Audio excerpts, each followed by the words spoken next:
Bueno, ¿qué tal? Acá vamos con el tercer video. Para hacer un repaso de algunas de las cuestiones. Hay cuestiones que las respondieron perfectamente, como el tema del mercantilismo, primera y segunda revolución industrial, pero sí voy a hacer una salvedad con el tema del imperialismo y la relación con la segunda revolución industrial. El imperialismo existe desde tiempos inmemoriales y ustedes habrán estudiado las antiguas civilizaciones en historia. Pero relacionado con la revolución industrial vamos a ver la segunda fase de la revolución o la segunda revolución industrial, la que se da hacia fines del siglo XIX, hacia 1870 aproximadamente.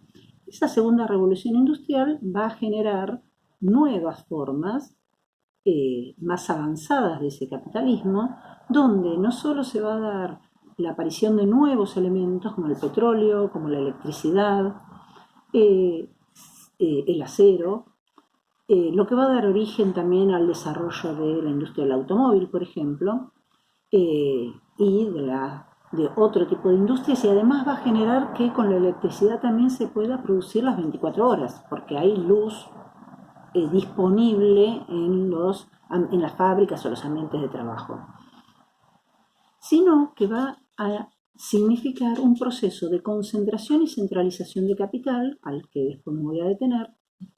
Es decir, hay más capitales en pocas manos, se va concentrando el capital en pocas manos, eh, y se va a dar este proceso de un nuevo imperialismo. ¿Cuál va a ser ese imperialismo? El avance de Europa hacia África y Asia, fundamentalmente, tomando territorios. En el caso de América Latina, como ya los países habían pasado sus procesos de independencia, el imperialismo adopta la forma de dependencia económica, de relación con estos países en forma económica. ¿Por qué surge este proceso de imperialismo? En el caso de África, básicamente Europa se dividió África entre los distintos países europeos. En una mesa se dividieron África. Esto genera problemas hasta el día de hoy. Tribus que han quedado en el mismo territorio y eran enemigas, bueno, expoliación de los recursos naturales, etc. ¿Por qué era necesaria para Europa esta expansión? Básicamente porque necesitaban nuevos mercados, por un lado, para imponer su comercio y sus mercaderías. Pensemos que Inglaterra era el país dominante con una flota naval muy importante.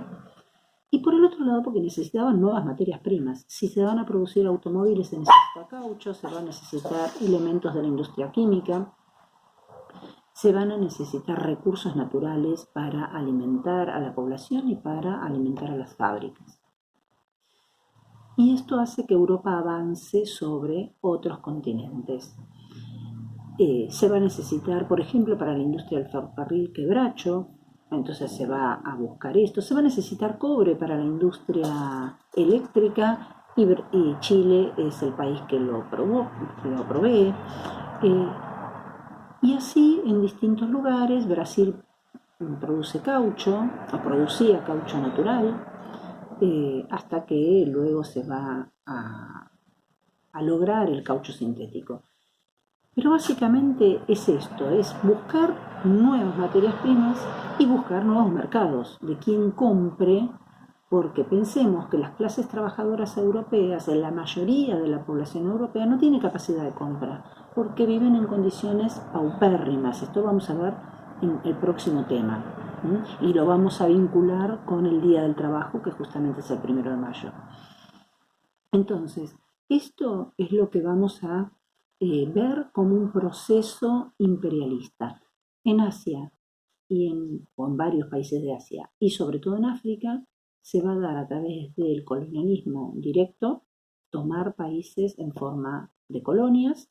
En el caso de América Latina, la dependencia económica. Argentina se inserta en ese mundo a través de lo que fue la División Internacional del Trabajo, la teoría de David Ricardo, que los países se deben dedicar a aquello para lo cual son más productivos. No sé si Portugal produce vinos, Inglaterra produce textiles, bueno, que Portugal se dedique a producir vinos y le vende a Inglaterra, Inglaterra se dedique a producir bienes industriales y le venda a Portugal. Esto va a pasar con nosotros lo mismo. Vamos a comprar los productos ya industrializados a Inglaterra y le vamos a vender las materias primas.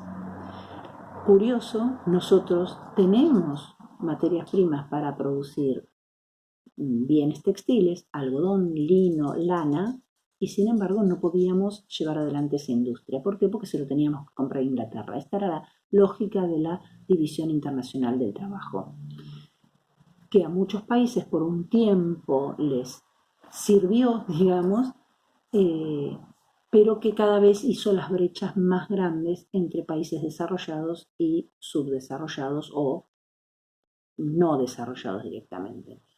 En la medida en que se fueron descubriendo nuevos elementos que podían intercambiarse por esas materias primas. El caucho sintético, por ejemplo, ya hizo que Brasil no pudiera vender caucho y que todo el norte de Brasil quedara en la pobreza. Y además porque cada vez los productos son más industrializados y las materias primas tienen poco valor agregado, como puso alguna de sus compañeras. Eso en cuanto al imperialismo. Y bueno, aclaremos un poco concentración y centralización de capital. Con esta segunda revolución industrial también se da el capitalismo financiero. Y el capitalismo financiero tiende a la centralización de capital. ¿Cuál es la diferencia entre concentración y centralización? Porque es muy parecido, es pocos que tienen mucho, pocas empresas que dominan todo el mercado. En que cuando se habla de centralización no hay nuevas empresas que se suman al mercado, son las que van tomando a las más chicas. Supongamos, vamos a hacer un ejemplo muy práctico, La Serenísima. La Serenísima es una fábrica de productos lácteos que con los años fue comprando todas aquellas pequeñas o medianas industrias que producían lácteos. Las Tres Niñas, la Martona, la Vascongada, lo va comprando. Entonces terminamos teniendo una sola empresa que tiene en sus manos todo el mercado y que tiene distintas marcas, sí, pero son de ella. Es decir, que tiene primeras, segundas y terceras marcas. Baja los precios según sea primera o tercera, pero en realidad los precios los fija una sola. Eso es lo que lleva a la concentración y centralización de capital. El patrón oro, otra de las cuestiones que quizá no quedó tan claro. El patrón oro era el patrón que se usaba hasta los años 70. ¿Qué significa esto? Que todos los países tenían una moneda de referencia. Hoy es el dólar, antes era el oro. Esa moneda de referencia hace que los países en sus bancos centrales tengan reservas en esas monedas, sea oro o sea dólar, porque es la moneda de intercambio o es la moneda de resguardo, de respaldo del valor. Entonces, sé que si tengo oro, tengo un determinado valor que se me está resguardando. Lo mismo con el dólar. ¿Por qué? Porque es la moneda de intercambio internacional. Durante décadas, fines del siglo XIX hasta la época de Nixon en Estados Unidos, que rompe con el patrón oro, abandona el patrón oro, y una vez que lo hace Estados Unidos, lo hace el resto, se va a manejar por el patrón oro. A partir del 71 con el dólar, básicamente. No es que los países no tengan oro, obviamente, en sus bancos centrales y una forma de resguardo de valor siempre es, pero la moneda fuerte, digamos, por hoy es el dólar. Y una cosita más que me surge de lo que leí, la diferencia entre capital y dinero. Alguien habló del dinero, de acumular dinero. O sea, el dinero es el ahorro de las familias, es dinero. Puedo tener reserva en moneda propia, en moneda extranjera, pero es una reserva de valor. Cuando hablamos de capital, cuando ese dinero, digamos, que surge del proceso productivo, es capital que en lugar de invertirse en directamente el sistema productivo, comprando nuevas maquinarias o poniendo más mano de obra, más máquinas, etcétera, o más tecnología, lo que se hace es derivar al sistema financiero a través de distintos mecanismos, compro de bonos, acciones, etcétera. Ese dinero que se invierte es un capital de la empresa que se está invirtiendo y que va a generar más capital.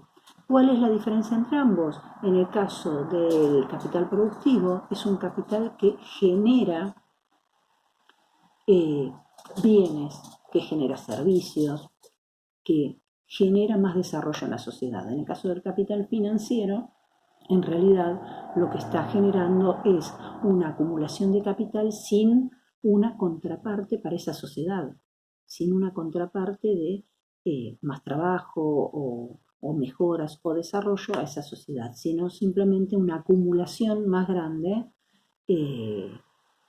Hoy en día, con lo que significan los mercados financieros mundiales, da lugar a especulación, da lugar a que sean ámbitos donde se resguarda dinero que no quiera pagar impuestos, que no sea bien habido, que sea fruto de actividades ilícitas o lavado de dinero o actividades que no tributaron en sus países de origen, y entonces esto circula en el mercado financiero. Así que eso en cuanto a la concentración y centralización de capital. Creo que con esto todas las demás preguntas estaban bien, pero cualquier duda que tengan lo podemos evacuar a través del foro y si no a través del grupo de mails. Así que bueno, los despido hasta la próxima.